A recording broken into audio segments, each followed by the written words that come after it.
안녕하세요. 언니가 보고 있다 21번째 시간입니다. 오늘은 참석자들 구성이 좀 신선합니다. 한겨레 정치 전문 사이트 정치바의 바텐더 김원철 씨. 오늘을 공동 진행자로 모셨습니다.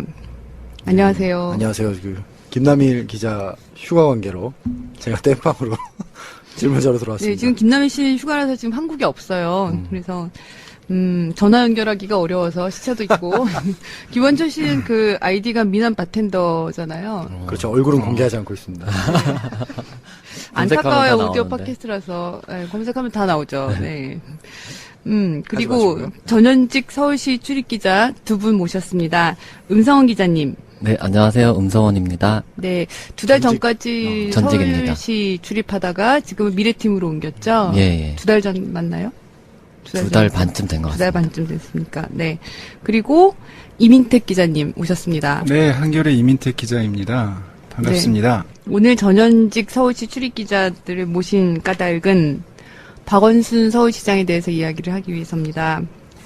지난달 28일 서울 지하철 구의역에서 스크린도어 정비 작업을 하다가 하청 노동자 19살 청년이 스크린도어가 달려오는 열차에 끼어서 숨지는 비극적 사건이 발생했습니다. 이제 그 사건이 일어난 지 일주일이 다 돼가는데요. 그동안 숨진 김군의 추모 열기에 더해서 또 한쪽에서는 박원순 서울시장 책임론도 터져나오고 있습니다. 특히 시민의 권리, 노동권 존중 이런 것들을 강조하던 박원순 시장이었으니만큼 특히 이 사건의 초기 대응이 소홀했다라고 하는 비판이 많았습니다. 차기 대권주자 한 명이자 시민의 시장 박원순 서울시장에게 위기가 닥친 것 같은데요. 오늘 그 부분에 대해서 좀 이야기를 나눠보겠습니다. 박원순 서울시장 재임하고 있는 기간 동안 2011년 11월부터 지금까지 그 세 차례 똑같은 사고가 있었어요. 그죠? 네, 맞습니다. 2013년 1월, 2015년 8월. 1월 성수역, 2015년 8월 강남역, 네, 그리고 2016년 5월 구의역. 네. 전부 토요일이었죠. 전부 다 토요일이었습니까? 네. 다 지하철 2호선이었고요. 토요일날 일하던 노동자들만 다 죽었습니다. 토요일이었군요. 네. 근데 그 두 차례 사건이 일어났을 때랑 지금이랑 뭐 좀 양상이 어떻게 다른가요? 일단 서울시 반응한 속도가 다르죠. 1, 2차 사고 때도 박 시장이 전면에 나서지는 않았지만 굉장히 기민하게 서울 메트로 중심의 안전 대책들이 나왔고 시장께서는 바깥으로 시민 안전이 가장 중요하다라는 말씀들을 공공연히 많이 하셨었습니다. 근데 이번에는 그렇게 외견상 보이는 대응들이 굉장히 많이 늦었었죠. 왜 그런지는 조금 또 이따가 한번 얘기를 해보고요. 성수역 사고 이후에 뭐 2인 1조 작업 매뉴얼이 새로 생기고 그랬던 거 맞죠? 성수역 사고 매뉴얼이 뒤에. 공식적으로 만들어진 건 그때가 네. 맞는데 사실 이미 2인 1조로 작업을 해왔었습니다. 어떤 업체들은. 네. 그 거기 이제 1,4호선 서울 메트로에서는 아니지만 그렇죠. 5호선에서도 해왔고 네. 예, 다른 네. 용역업체들이 2인 1조로 운영을 해왔으니까요. 음. 그걸 표준화, 규격화했다고 보면 될 것 같습니다. 네. 그 이번에 사건을 보면 28일날 사고가 있었고요. 그리고 박원순 시장은 30일 밤에 유가족을 만나러 병원에 갔는데 뭐 엇갈려서 그랬다라고 하는데 유가족이 만나지 않아준 것인지 엇갈리는 건지 잘 모르겠어요. 그리고 31일 오전에 유가족을 만났고 구의역 사고 현장을 찾았습니다. 28일 토요일 사고가 일어났었는데 그러면 그 중간 29, 30일 낮엔 무슨 일이 있었던 건가요? 박원순 시장은 바빴나요? 늘 바쁘신 분이니까요. 그러니까 일정들은 부단히 있었습니다. 그런데 제가 보기에 중요한 것은 빨리 만나서 도의적으로 책임진다, 사과할 게 있다 이런 메시지를 유가족들에게 전하는 게 급했던 것은 아니고 이 사건의 어떤 위중함 같은 것들을 시민과 공유하는 태도가 이제 늦게 드러났던 것 같아요. 그래서 실제 동선의 문제가 아니라 어떤 사건이 특히 안전 관련 사건이 터지면 굉장히 기민하게 서울시가 박원순 시장인 내가 심각하게 이 문제를 보고 있다라는 느낌들, 메시지를 던져야 주셨는데 되는데 예. 그렇지 않으신 거죠. 그래서 한겨레가 이제 비판 기사를 가장 먼저 내보냈고 그 당일날 도시교통본부장이 사실상 경질이 되었습니다. 아, 그래요? 네. 네. 아, 그래서 윤준병 전 예. 두 번째 하는 거 아니에요? 두 번째 그렇죠. 하시는 예. 재수하시는 전 거죠? 본부장이 다시. 네. 워낙 네. 잘하셔가지고. 네. 네. 별로 안 친한 것 같아요. 아니, 저는 무슨- 굉장히, 시에서 정말로 추진력 인력 있다고 있고 평가받는 분이시고요. 예. 예. 그래서 이번에 이런 느지막한 대응들이 또는 좀 둔감한 이런 것들이 지난번에 5월 중순 때 서대문 무학 이지구 재개발구역 이른바 네. 오빠라지 골목 이제 여기서 강제 철거가 일어난 당일 현장으로 달려가서 이를 막았던 그 영상들이 굉장히 화제가 됐잖아요. 네. 그것과 비교하면은 참 차이가 크다는 생각이 들었어요. 그때 영상 보시면서 어떤 생각했습니까? 그게 박원순 시장이 가장 서울 시민을 위한 박원순다운 모습이었던 것으로 이제 보여지던데. 저도 그때 취재해서 기사도 썼었으니까요. 영상도 당연히 보았는데, 영상 같이 보셨죠? 네, 봤습니다. 네, 영상, 그때 손해배상을 감수하고서라도 강제 철거 내가 막겠다라고 호언을 하시거든요. 그때 그 여관 지금 남아있는 철거되지 않고 유일하게 남아있는 여관에서 강제 철거 반대 활동하셨던 분들이 환호성을 지릅니다. 울면서 박수치고요. 그게 사실은 그 전에 용산 참사 건 같은 게 다시는 일어나지 않도록 이제 시장 취임하자마자 일성으로 하셨던 그런 태도들과 사실 동닿는 모습들이었거든요. 그래서 이번에 보여준 모습과는 많이 비교가 되죠. 비단 옥바라지 골목 찾아간 모습과만 비교되는 게 아니라 그 전에 해왔던 여러 모습들과 이번 구의역 사고 대응의 태도가 제가 보기에 많이 달라 보입니다. 맞습니다. 그때 저랑 이민택 팀장이랑 같이 출입을 할 때 메르스가 터졌지 않습니까? 네. 그때 저희가 처음으로 회식을 하고 있었는데 처음으로 회식을. 네, 그때 저녁 수도권 팀 때 회식. 수도권 서울 팀이라기보다는 출입? 서울시 출입 그전에는 기자들이 회식을 하고 있지 않다가. 네, 너무 며칠- 바빴으니까요. 네. 근데 그날 밤 9시인가요? 그때 기억하시나요? 긴급 9시인가 기자회견을 갑자기 긴급 했죠. 기자회견을 하고 그 굉장히 큰 발언들을 그때 다 하셨었잖아요. 음. 굉장히 빠르게 대처를 했었고 나중에 결과적으로 좋은 평가를 받았던 것과 비교하면 이번엔 좀 차이가 있어 보입니다. 그것도 사실 35번 환자분이 어디 재개발 관련 총회에 다녀갔다는 사실을 그쵸. 아, 예. 거의 개포 아침에 인지하고서 주공 아파트 이렇게 대응해야겠다고 판단하고 움직였던 조합회의에서, 겁니다. 그러니까 그 그쵸. 정도의 속도가 지금 왜 안 보이지 나오나요? 않았던 거죠. 왜 그런 거죠? 그러니까 지친 건가요? 점점 궁금해지는데 왜 그랬을까요? 사실 지금 참모진들도 인정하는 건데요. 조금 무뎌진 바가 있고 아, 되려 비슷한 사고여서 사고 수습이 된 다음에 전철 운행이 원활해지니까 조금 마음을 놓았다. 영어로 얘기하자면 나이브하게 대응한 측면이 있었던 것 같아요. 판단 미스라고 처음이 봐야 되는 아니니까. 거네요. 그렇습니다. 오히려 처음이 아니니까 예, 이런 예, 사고는 예. 있었고 그 다음에 다시 복구됐고 예. 뭐 이런 식으로 애당초 생각했다는 거죠. 보고가 그러니까 제대로 되지 않았다고도 얘기할 수 있겠죠. 사건의 심각성을 제대로 드러나지 않는 네, 예. 보고였다고 볼 수도 그리고 있겠죠. 사실 사건의 양상이 또 사건이 일어난 뒤에 이제 보여지는 양상이 사회적 양상이 좀 많이 다르잖아요. 이번엔 정말 사람들이 진심을 다해서 공감하고 그 19살 청년의 삶에 대해서 들여다보고 곱씹고 이런 뭐 제도의 문제점을 이야기하고 이런 상황이 됐기 때문에 굉장히 어떻게 보면 성숙한 상황이 된 건데 네. 오히려 박원순 시장은 그걸 따라가지 못했다라고 할까요? 감지하지 못했다라고 할 수 있겠네요. 그런 거죠. 아까 제가 보고상에도 문제가 있었던 것 같다라고 말씀드렸지만 보고 내용에 얼마나 예민하고 민감하게 반응하는지는 위정자의 몫이잖아요. 예.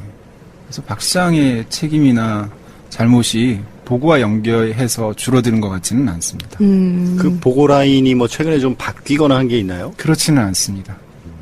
예. 일단 사고가 수습이 되었고 전철 운행이 원활해지니까 좀 안일하게 판단하는 게 아닌가. 시민의 발은 싶은데. 정상화되었다. 그냥 이렇게 네. 생각하고. 근데 그 노동자가 10대라는 사실, 그리고 이미 2013년 사고 났던 업체에서도 났다 하는 점들, 이런 점들이 바깥에서 저널리스트들이 판단하는 만큼 인식이 되지 않았던 거라고 할 수 있겠습니다. 뭐 변명의 여지가 없는 실책이네요. 그러네요. 네. 혹시 이 일각에선 이런 얘기를 하잖아요. 이 박원순 서울시장이 최근에 이 대선 주자로서 자신의 존재감을 부각시키기 위해서 좀 광폭 행보를 하고 있는데 그런 것에 신경을 쓰다 보니 오히려 자신의 본분을 좀 잊어버린 게 아니냐라고 하는 이야기도 나오죠. 아, 나왔습니까? 근데 듣고 보니까 굉장히 그럴듯한 해석같이 들립니다. 그러네요. 아무래도 이제 일들은 잘 되고 있다. 서울시에서의 일들은 잘 진행이 되고 있고 처리되고 있다. 이제 이런 상황이라고 이제 볼 수 있는 어떤 안일함 그런 시각들이 좀 생긴 게 아닌가라는 생각이 들던데. 그러니까 그런 인식들은 좀 있었던 것 같아요. 이를테면 뭐 정책적인 측면에서는 꽤 잘하는 편이라고 자평을 하면서도 이런 정치적인 어떤 정무적인 감각 이런 측면에서 좀 스스로 떨어지는 거 아닌가 이런 평가들을 좀 했었던 것 같고 그 총선 이후에 좀 존재감이 좀 사라졌잖아요.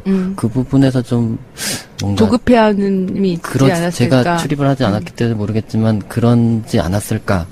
1년 전에 그 메르스 정국 얘기했을 때 작년 여름 같은 경우에는 대선 주자 지지율 1위를 했었죠. 17%, 18%까지 올라왔었는데 5월달 조사에서 보면 6%밖에 안 돼요. 물론 여권에 인물이 없어서 그렇지만 오세훈 전 서울시장이 오히려 9%로 높았고 우리가 뭐 숫자 하나하나에 연연해야 하는 것은 아니지만 이제 그런 상황에서 보자면 박원순 서울시장이 대권에 도전하려고 한다면 좀 조급할 수 있는 상황이죠. 근데 어떻게 보셨어요? 그러니까 서울시 출입기자로서 보기에 이제 언론에서 말하는 광폭행보, 광주에서 가서 이제 5.18 직전에 가셔서 뒤로 숨지 않겠다, 역사에 대해 앞장서겠다 이런 말씀하시고 그 다음에 박근혜 정부에 대해서 되게 비판을 세게 하고 그런 모습들을 보면서 좀 달라졌다 이런 거 많이 느끼지 않았을까요? 네, 시 출입 기자들 많이 얘기하고 뭐 정치부 기자들도 그렇게 해석하고 그런 해석들에 대해서 서울시가 크게 부정하지는 않으니까요. 대권 행보라고 보는 게 전혀 무리가 있지는 않은 것 같습니다. 근데 제가 보기에는 조급하다기보다 좀 더 분주해졌다? 이런 느낌이 원래 그분은 늘 분주하셨습니다. 새삼 근데 이제 분주한 아이템이 다른 거죠, 지금. 그렇죠. 그래서 대권이라는 깃발과 함께 분주해진 건 자명한 것 같고 그게 총선이 아주 중요한 변곡점이 된 것도 사실인 것 같고요. 이런 얘기들을 이제 참모진은 하던데 제가 박 시장님께 직접 듣지는 않았으니까요.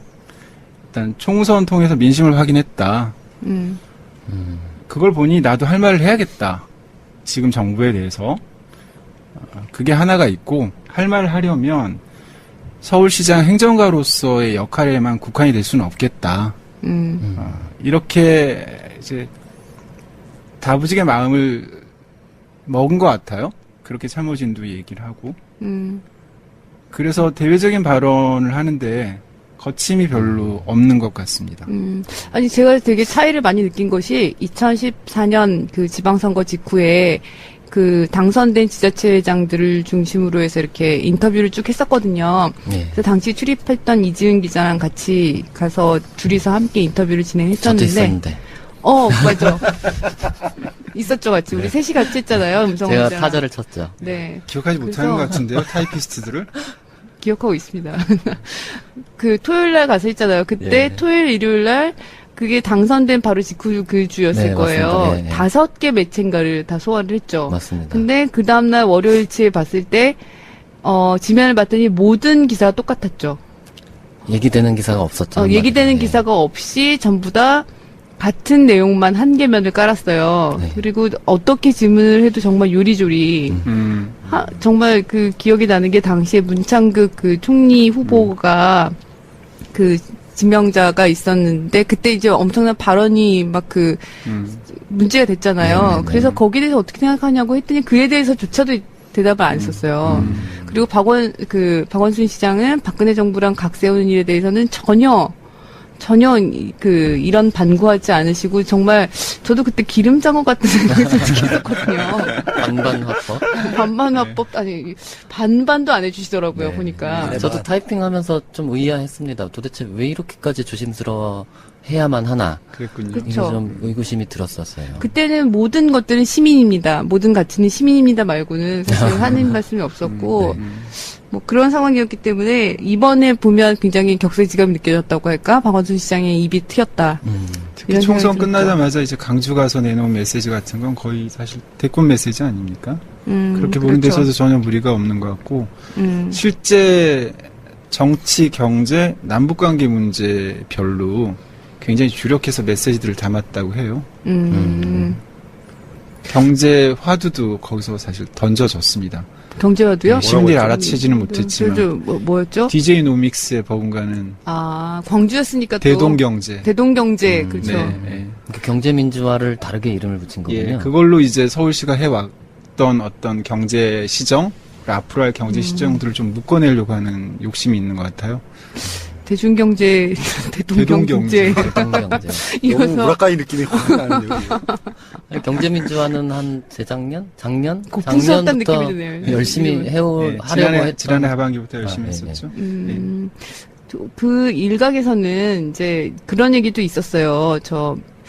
혹시 박원순 시장이 이제 지지율도 낮고 하는 상황에서 혹시 그냥 서울시장 3선 도전하는 거 아니냐 이런 이야기들이 있었는데 그런 이야기들이 나오기 무섭게 이제 가열찬 행보를 하시더라고요. 오히려 보니까 실제로 근데 참모진 사이에서도 그런 기류가 있었어요. 대권 우리 도전하지 말자 이번엔 아니다 이런 기류가 실제로 있긴 있었나요? 늘 갈리긴 갈리죠. 네. 삼선파가 갈리긴 있고 갈립니까? 이제 대선파가 있는데. 나가면 된다. 근데 그게 사실은 원한다고 되는 일이 아니지 않습니까? 제가 보기에는 대선보다 더 삼선이 어려울 것 같은데요. 일단 시민들 서울시 안에서만 평가를 받는데 예전에 지지했던 만큼 지지할 것이냐. 네, 네. 최소한 또 당내에서 장강의 뒷물결이 있는 거죠. 제가 보기에 그 삼선 도전하기 위해서 당 경쟁 뚫는 수준이 대권하기 위해서 당내 경쟁을 뚫는 것과 크게 다르지 않을 이름 것 얘기해 줄 수 같습니다. 있어요? 차기 삼선파? 후보군이 있나요? 서울시장? 네? 서울시장 차기 후보군이 있어요? 박아무개 의원님도 계시고 예. 누구죠? 구로에 계셨던 YS 우아무개 의원님도 계시고. 뭔가- 우원식? 아니요. 우아무개가 누구야? 그러면 SH 얘기하는 이제 거 아니에요? 예, YS WH? 그냥 얘기해도 될 것 같아. 우원호 원내대표? 우상호. 우상호. 아, 우상호 의원이 서울시장에 관심이 있어요? 저는 거기까지는 잘 모르겠고요. 그 박영선 박영선 의원인데 의원은 서울시장 아, 하시지 않습니까? 박영선. YS. 네. 예. 저는 뭐 지워주세요. 뭐 어때? 다른 후보군들은 잘 모르겠습니다. 여하튼 그런데 그 삼선파 참모진이라고 이름을 바꿀 수가 있나요? 삼선이 해야 하는 참모진들요? 네. 얘기해도 잘 모르시지 않습니까? 괜찮아요. 알아들을 근데 사람도 알아들어요. 제가 파악하기로는 이제 삼선파라고 이렇게 뚜렷하게 있다라기보다는 이제 대선이 가능하느냐 이 판단에 따른 결과물인 종속 것 변수 같거든요. 같은 거였죠? 예. 그러니까 대선이 가능하면 당연히 대선을 가는 거고 그게 불가능하다고 판단이 되면 삼선을 해야 되지 않겠느냐 뭐 이런 톤이 아닌가. 그 얘기가 더 적합한 것 같고 그럼에도 불구하고 순수 삼선파가 없지는 않았는데 그게 실제 박 시장 이제 취임하고서 시정의 어떤 색깔 같은 것들이 많이 바뀌었거든요. 그러니까 사람의 얼굴을 띈 도시 개발, 그러니까 인본주의적 도시 개발 이런 것들이 많이 재창되고 실제 집행이 되었어요. 근데 지금 가셔야 되는 건 많지 않지 않습니까? 그래서 삼선까지 해야지 정말 누가 다른 장기 시장 플랜을 다 완성짓는다는 다른 시장이 그런 들어와서 이걸 뒤엎거나 그렇죠. 네. 아니면 제로로 만들지 못한다. 인간의 얼굴을 한 개발은 얼마나 시간이 느리겠습니까? 그렇죠. 그것이 예, 완성되려면 예. 시간이 필요하죠. 인간의 얼굴을 띄도록 만들었는데 그 추한 얼굴에 이걸 딴 시정이 되어서는 안 되지 않습니까? 그래서 삼선이 필요하다고 얘기하는 분들이 계셨습니다. 실제로. 예. 이 시점에 굉장히 기초적인 질문이 하나 떠올랐어요. 청와대라고 하면은, 그러니까 행정부가 있고 대통령 밑에 청와대라는 참모진이 딱 있잖아요. 서울시도 그런 그룹이 있어요? 저는 이제 6층 6층이라고 예, 해요? 6층이 이제 비서실이 위치한 시장실 시장실도 비서실이 있고요. 위치한 네. 시장실 비서실 정무부시장실 1, 2부시장실이 다 있어서 6층 사람들이라고 부릅니다. 아, 정무부시장, 정무부시장과 라인들이 그 있죠. 라인. 정무 라인들이. 정무수석실도 거기 6층에 있고요. 정무수석이란 것도 있어요? 네. 서울시장에? 네. 네. 정무부시장도 있어요. 그게 이제 서울시 의회, 공식적으로는 서울시 의회와의 관계를 위해 필요하다 뭐 이런. 대관 서울시의회와 관계는 다 하죠. 그다음에 국회도 하고. 국회도 하고 네. 그런 거죠. 그러니까 부시장, 정무부시장과 정무수석의 역할이 약간 구분되어 있죠. 그러니까 참고로 이야기하자면 이명박 그 서울시장 때는 당시 조혜진 네, 그 네. 보좌관 또 박영준 그 보좌관 이렇게 있었어요. 그래서 당내 당시에 한나라당과의 그 라인을 되게 두텁게 하는 역할들을 했었죠, 실제로. 네. 그러면 그 박원순 시장 밑에 있었던 정무부 정도부시장도 시장이 그 기동민 뭐 임종석 이런 분들이죠. 네. 그랬던 거죠. 지금은 네. 누구? 하승창 부시장. 하승창. 네. 네. 수석은 누구예요? 정무수석은 최창한 수석이. 언론인 출신으로. 언론인데 네, 네. 이데일리를 창업. 국회에서 이제. 소위 말하는 그러셨죠? 참모진이라고 하면 그런 분들이군요. 네, 국장 네. 이런 사람들이 아니고. 공무원들이 아니라, 그러니까 외부에서 외부, 온 예. 분들. 같이 어공들. 네, 어쩌다 어공들이죠. 공무원들. 어공들. 네. 네. 맞습니다. 넘어가시죠. 네. 삼선파. 그래서 제가 이제 아주 그때는 중요한 느꼈던 질문이었습니다.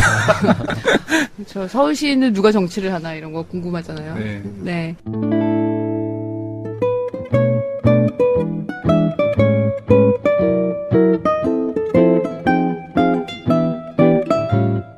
삼선파 이야기가 나올 정도로 어쨌든 박원순 시장이 대선 주자로서 뜻이 없는 것이냐라는 이야기가 이제 막 나오고 찌라시에 돌아다니고 네. 막 이랬는데 어쨌든 네. 박원순 시장이 그때 이제 빵 자기의 존재감을 부각시키는 이 얘기들을 쭉 하셨고 그랬었는데 그러니까 어쨌든 그런 곳에 좀 이렇게 메모까지는 잘 모르겠는데 신경을 쓰시다 보니까 이번 사건은 상당히 많이 놓쳤다. 핵심을 놓쳤다. 이번에 이 민의를 제대로 파악하지 못했다. 이런 이야기를 좀 해볼 수 있겠네요. 근데 제가 좀 놀랐던 것은 뭐냐면 2014년 사실 5월 달에 당시에 세월호 참사가 있었고 그다음에 바로 5월 3일인가 2일인가에 그 상황심리역에서 네, 지하철 사고. 예, 제주 추돌 사고가 있었고 그 당시 이제 자력구제 방식으로 시민들이 탈출하면서 그 위기를 모면한 그런 상황들이 있었잖아요. 네. 그때 어떻게 보면은 굉장히 악재가 될 수 있었어요. 그런데 마치 오바마가 그 허리케인 샌디 때 되게 막 네. 그 앞장서서 그 리더십을 보여주면서 사람들을 재난을 수습하고 뭐 마음을 뭐 위로하고 뭐 이랬던 것처럼까지는 잘 모르겠지만 어쨌든 그 지하철 사고 현장에 가셔가지고 굉장히 좀 이 능력 있는 모습을 보여주시고 발빠른 모습을 보여주시고 뭐 당시에 그 기사가 찾아보니까 저도 기억이 나던데 카톡방을 바로 개설해가지고 네네. 관계된 사람들을 다 모아서 카톡방에서 막 이제 이야기를 하면서 수평적으로 이제 그 사고 수습하는데 노력을 많이 했다, 소통했다, 뭐 이런 이야기들이 있었고. 근데 그랬던 모습이랑 보면 정말 차이가 많은 거예요. 어떤 재난이 있을 때 그걸 자기 리더십의 어떤 자양분으로 삼느냐, 보여주느냐, 리더십을 보여주는 계기가 되느냐, 아니 차이가 좀 큰 것 같더라고요, 보니까. 그러니까 아까 이민택 팀장께서 말씀하신 긴장감의 차이였던 것 같아요. 사실 그런 시스템들은 계속 되어 있었거든요. 이를테면 카톡방이라든가 상설적으로 구성을 해놨, 그때부터인지는 모르겠지만, 어떤 사람마다 항상, 그 카톡방을 만들어서 현장의 목소리를 직접 들으려고 노력을 하긴 하는데요. 근데 그때 보여줬던 모습과 지금 보여줬던 모습의 차이는, 아까 임 선배 말씀대로 긴장감의 차이가 아닌가. 그 사안을 사안을 보는 시각의 차이? 그렇게 보면 정말 결과론적으로 보면 정말 큰 실수인 거죠. 저는 이런 게 궁금하긴 하더라고요. 박원순 서울시청을 출입하면서 보면 공무원들은 과연 박원순 시장을 차기 유력한 대선 주자로서 정말 여기고 있을까 궁금하던데 어때요? 공무원들은? 서울시 공무원분들 말씀하시는 거죠? 제일 잘 알 것 같아요. 같이 일해본 박원순은. 사람들, 네. 여러 이런 거 시장들 알잖아요. 다 겪어본 사람들. 이래봐야 알아, 사람은. 서울시 공무원분들은 박 시장께서 대선에 나가시길 바랍니다. 같이 청와대도 가고 같이 일하기 싫은 거죠. 네. 참선하기 싫다고. 같이 일하기 싫으니까 나가라는 거죠. 참모지들은 대선파, 삼선파로 갈리지만 서울시 공무원분들은 전부 대선에 나가서서 승리까지 바라는지는 잘 모르겠습니다만 일단 나가라. 네. 피곤해서 그런가요? 일단 점수를 많이 못 따셨죠. 뭐 일도 많이 이제 지시했고 새로운 시정들을 많이 시도했으니까 처음에는 아예 통역가가 필요할 어떤 지시들도 내려왔으니까. 이를테면 기존에 했던 일과 전혀 다른 일을 지시를 했으니까 예전에는 개발을 했다면 개발 도전하고. 아니고 재생을 하라고 하는데 재생이 도대체 뭐지? 이런 궁금증을 만들어냈고 아름다운 말은 하는데 구체적으로 뭔지 잘 예, 모르겠네. 게다가 그런 지시들을 개념은 한- 아름다움 같잖아요. 이제 개념이 잡힌 게 이제 최근이에요. 사실 재생이라는 것들에 대한 개념은 학술적으로도 잘 정립이 안 되어 있어서 그것들을 좀 정리해 나가서 조금 정립된 게 최근이라고 봐야 돼요. 근데 이제 그걸 하자고 했으니 얼마나 어렵겠습니까? 훨씬 더 간단하게 예를 들자면 이제 박 시장 들어오셔서 또 제창했던 정책 가운데 하나가 마을 만들기거든요. 그건 마을을 만들자는 게 아니거든요. 그러니까 닫힌 이제 뭐 아파트 창문도 열고 커뮤니티를 복원하자는 네, 것인데. 공동체도 좀 복원하고 마을 단위 문화를 좀 만들고 네. 그런 했던 문화 같은 거거든요. 소프트웨어를 건드리려고 하니까 네. 방법을 모르겠는 거예요. 네. 기존에는 이제 건물을 짓고 부시고 뭐 이런 것들을 해봤으니까 네, 이제 네. 자기들이 아는 편한 방법들을 썼으면 됐을 텐데 음. 이 경우들은 전혀 모르는 영역이라 그렇죠. 힘들어했죠. 그래서 분명히 이제 목적이나 이상은 분명해서 그렇게 지시를 했는데 공무원분들은 못 알아들을 게 당연하지 않습니까? 그러니까 힘든 거죠. 그래서 뭐 이렇게 마을 센터를 짓자는 얘기냐 그런 건 아니잖아요. 그러니까 예전에 해왔던 방식으로 시장의 지시를 이행할 수가 없었던 거죠.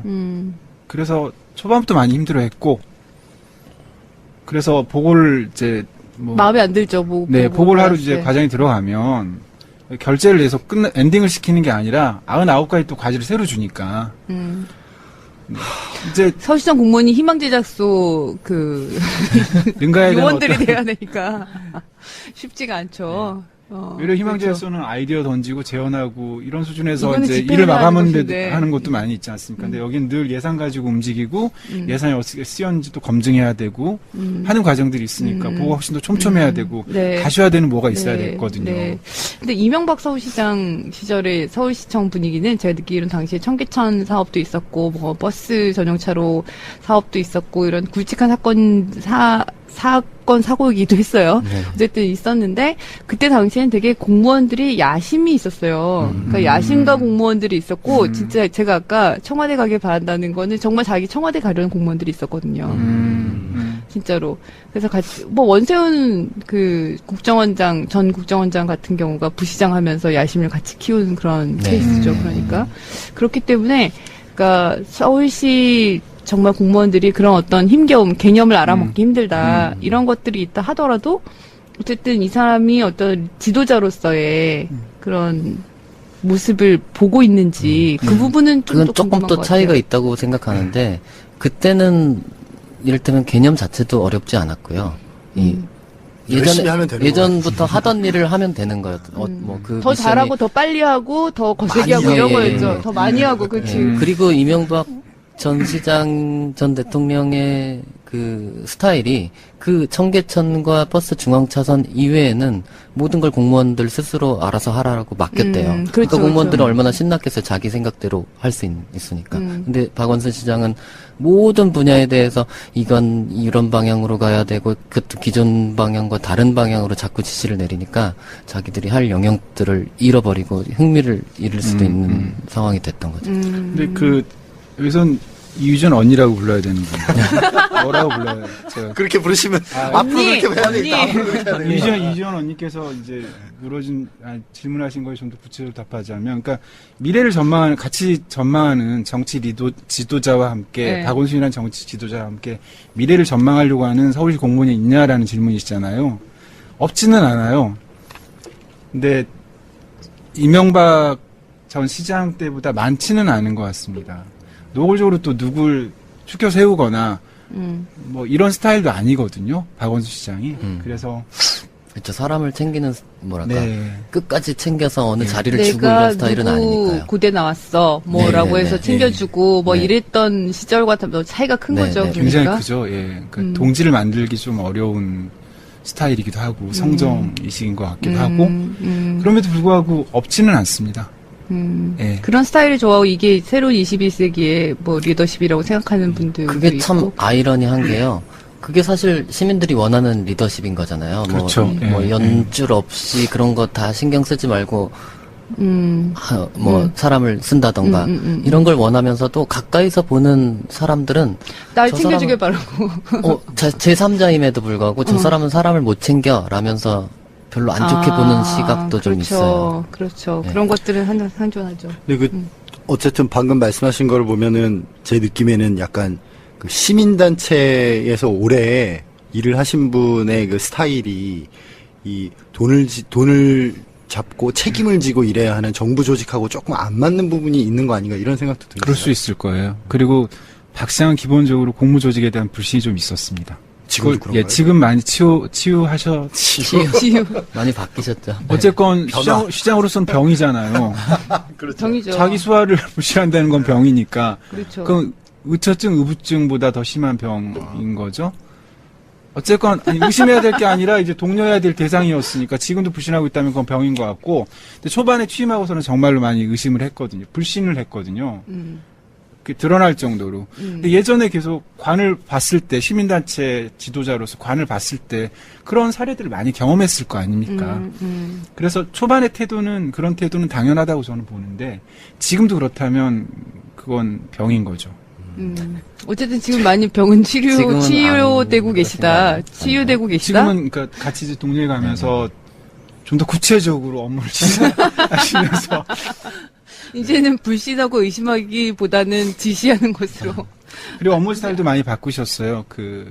올해부터 네. 이건 사실 이제 좀 더 광폭 행보를 하기 위한 수단이기도 했을 텐데 여러 일을 1, 2부 시장에게 위임하고 훨씬 중요한 선택과 집중을 네, 이제 하시기 네. 시작한 거네요. 예, 올 초부터 그렇게 지금 자리 잡아가고 있습니다.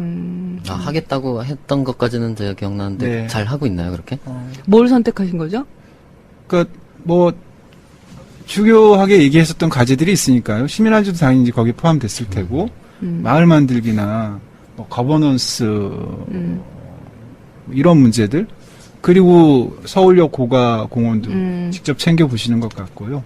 그렇게 주요 아이템을 제외한 나머지 일상적인 관리가 필요한 것들은 1, 2부 시장에게 많이 위임한 상태입니다. 그전에는 정말 우리 음성원 기자와 이지은 기자가 기사를 쓰셨지만 거의 만기칠라미 수준으로 많이 꼼꼼하게 관여를 하셨었거든요. 그게 업무 스타일이셨는데 그건 사실 지속 가능하지 않은 딱 구청장 정도가 할 수 있는 구청장을 무시해서가 아니라 구청 단위에서 수장이 할 수 있는 그런 업무 스타일이셨던 것 같아요. 그러니까 본인도 굉장히 힘드실 거 아닙니까? 올해 이제 올 초부터 정말로 체계적으로 위임하시고 선택한 아이템에 집중하시는 듯한 모습입니다.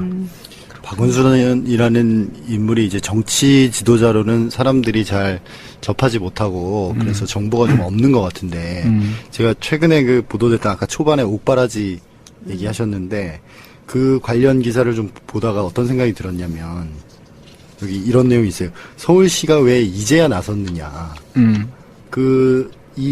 이런 사업이 어느 순간 짜잔 되는 게 아니잖아요. 굉장히 긴 절차를 거치고 그 과정에서 수많은 일들이 있었고 거기에서 서울시가 할 수 있는 역할들도 충분히 있었는데 그 과정에서 제대로 못했다라는 주민들의 이제 주장이 기사로 나오기도 했고, 그러니까 그런 식의 어떤 시스템에 의해서 서울시가 할 수 있는 부분들은 어떻게 보면 조금 등한히 하다가 이런 어떤 결정적 순간에 이렇게 센세이션하게 네, 이렇게 등장하는 네. 방식은 약간 아마추어적이지 않은가, 혹은 약간 시민운동 방식이지 않은가, 책임질 수 있는 정치인으로 보긴 좀 어렵지 않나, 이런 비판 쪽의 기사들도 좀 있더라고요. 근데 제가 알기로는 네. 끼어들 수 있는 상황은 없었어요. 이를테면 종로구청이 하는 거잖아요, 사업. 아니요. 그게 재개발 중요한 게 조합이 아니고요. 거고. 아, 그게 아니고? 2004년에 이 사업 추진위원회가 설립이 되었고요. 그리고 2013년에 이미 사업 시행 인가를 받아요. 그래서 사실상 모든 일이 다 끝난, 그러니까 거기서 만약에 사업 시행 인가 이후에 뭔가 이걸 못하게 하려면 충분한 근거를 대지 않으면 굉장히 민주주의를 후퇴시키는 결과까지도, 왜냐면 다수결이잖아요. 절차민주주의를 부정하게 되는 거죠. 절차민주주의와 또 다수결, 또 공리주의 입장에 따라서 몇 % 이상의 주민 동의를 받아서 어쨌든 지금 법이 그러니까. 그렇죠. 그렇게 했던 거거든요.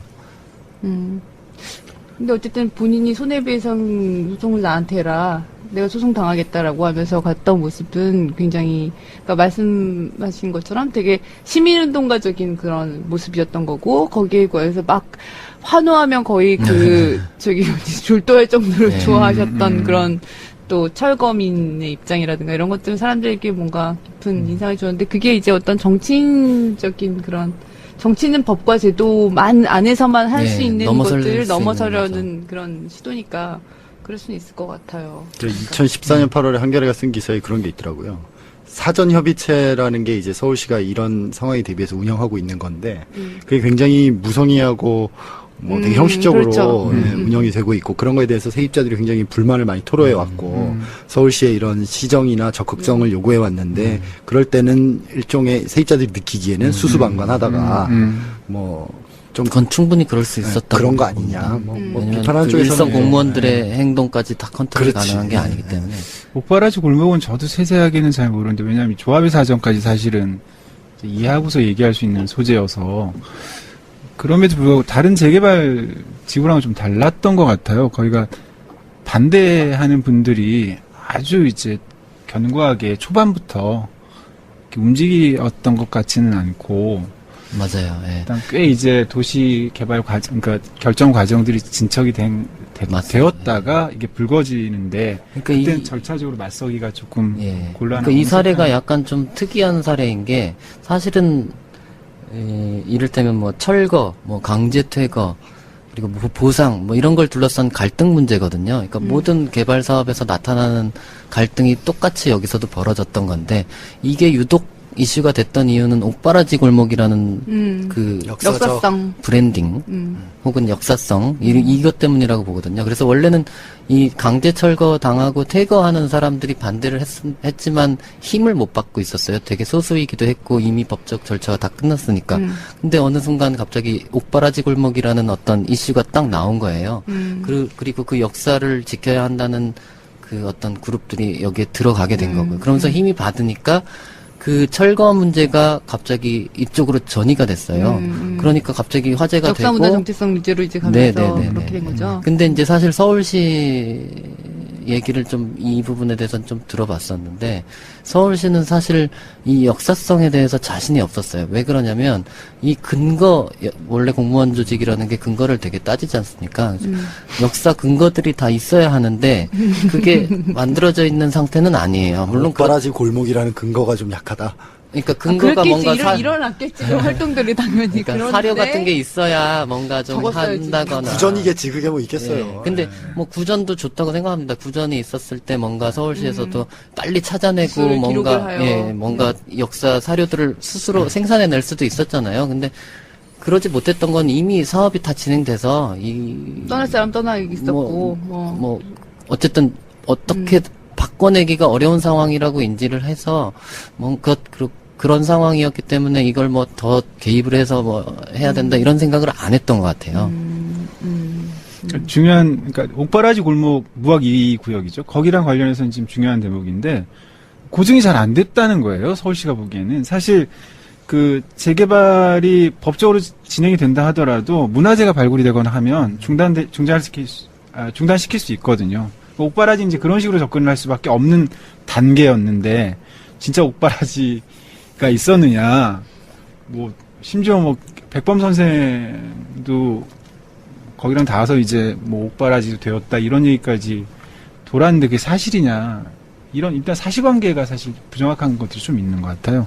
근데 서울시에 책임이 없는 건 또 아니죠. 옥바라지, 실제 옥바라지 골목이었다는 걸 그 지금 반대하는 주민들이 입증해야 될, 그건 아니죠. 할 수는 없는 거지 네. 않습니까? 그래서 서울시 좀 더 촘촘하게 면밀하게 봤으면 하는 아쉬움은 있는데, 제가 보기에 여기서 중요한 건 그렇다 하더라도 강제 철거가 가능한 일이냐, 합당하냐라는 문제이고, 그것만 안 된다라는 게 지금 이제 서울시 입장이어서 그때 어떤 정치적 레토릭과 행위들이 있었던 거 아닌가라는 생각이 듭니다. 지금 옥바라지 골목으로 잠깐 너무 많이 갔다가 보니까 그 구의역으로 다시 잠깐 돌아가 보면 어쨌든 그 박원순 시장이 어제 6월 1일 밤에 그 페이스북에 글을 쓰셨어요. 반성문 올리셨죠? 네, 반성문을 올리셨죠. 그래서 보니까 이제 뭐 통렬한 자기 반성이 글 속에는 있더라고요. 보니까 이제 다시 다그래 뭐 이런 걸로 가던 자신의 마음을 뭐 다시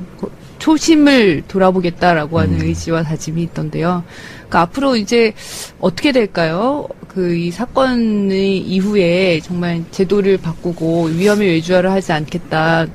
모든 산하기관들을 다 조사해서 그런 생명과 안전에 관한 업무는 외주하지 않겠다. 이제 이렇게 밝혔는데요. 그 뭐 조처가 있겠죠. 이제 그래서 조사가 이루어질 것이고. 네. 네. 근데 사실 더 깊이 나갈 수 있을까 좀 의구심이 드는 건 사실이에요. 그러니까 외주화 안 하는 것보다는, 뭐 그것도 굉장히 중요한 요소이기도 합니다만, 그 인력 문제지 않습니까, 결국은. 네. 그 인력 문제를 과연 뭐 자회사로 한다고 해결할 수 있느냐. 뭐 이런 부분들은 다 예산이 들어가고 뭐 이런 문제이기 때문에 해결하기가 쉽지 않은 부분도 있잖아요. 정말 구조를 다시 바꿔야 되는 문제들인 네, 거죠. 네, 그죠? 네. 산하기관의 인력 구조를 다시 네, 네. 바꾸고 해야 되는 문제들이니까. 이게 서울시의 어떤 재량을 넘는 소재들이 있습니다. 그러니까 정부가 일관되게 추진하고 있는 공기업의 경영 효율화, 비용 절감. 근데 메트로 경우에는 상당 부채가 무임승차로 발생하거든요. 근데 정부가 서울시 보전해 주는 건 전혀 없어요. 그러니까 메트로가 자체적으로 비용을 절감해야 됩니다. 서울시와 함께. 그래서 외주화가 진행된 되고 거고, 있는 거거든요. 그죠? 예. 그렇게 외주화 되었다고 해서 사람이 죽어도 되느냐? 당연히 아니죠. 아닌데 이 문제와 이 문제가 동시에 해결되지 않으면 완벽하게 안전 문제는 해결될 수 없는 것인데, 그런 점에서 서울시 재량을 좀 벗어나는 게 있고, 사실 박근혜 대통령도 제가 보기에는 아프게 이 사건들을 지금 지켜봐야 되는데 지금 아프리카 계신 거 아닌가요? 오셨나요? 아프게 지켜봤는데 아프리카 계시다고. 지금 라임 하시면서. 아니, 전혀 라임 아프게 아니었는데. 지켜봤는데 아프리카 계시다. 오늘 프랑스로 가셨습니다. 아, 프랑스 가셨군요. 예. 그럼 슬슬 좀 마무리를 해볼까요? 예. 30분만 하신다 그러지 않았습니까? 편집하면 30분 편집하면 됩니다. 30분 될 거예요. 네, 박원순 서울시장이 노동존중 특별시를 외쳐왔는데, 그 노동존중 특별시에서 이 열악한 환경에서 일하던 그 청년 노동자가 그 숨졌습니다. 이 사건이 박원순 서울시장에게는 시련이라면 시련일 텐데요. 그걸 어떻게 앞으로 풀어갈까? 그 과정을 지켜보면서 서울 시민뿐 아니라 아마 국민들도 판단할 수 있지 않을까요? 그러니까 이런 부족함과 실수를 어떻게 극복하고 사과하고 또 설득하고 고쳐나가는지, 그걸 보면서 또 국민들도 그에게 앞으로 미래를 함께할 희망을 품어도 될까? 뭐 이런 한번 지켜봐야 되지 않을까 싶습니다. 네. 오늘 언니가 보고 있다 21번째 시간이었습니다. 고맙습니다. 고맙습니다. 감사합니다.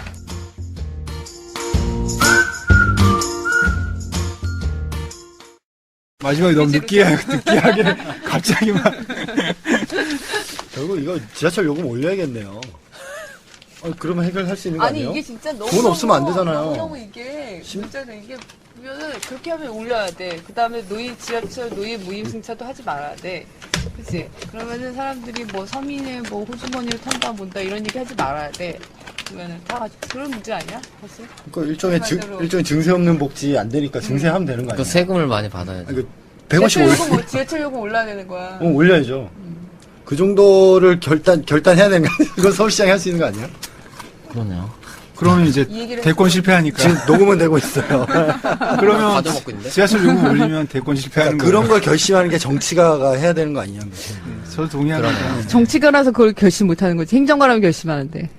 그러니까 결국 그거를 결단하고 설득해내고 이뤄내는 게 이제 정치인이 하는 건데 말로만 뭐 다 사실 조사해서 미세먼지 해보겠다. 그 이슈도 마찬가지인 게, 자동차에서 발생하는 미세먼지가 굉장히 많잖아요.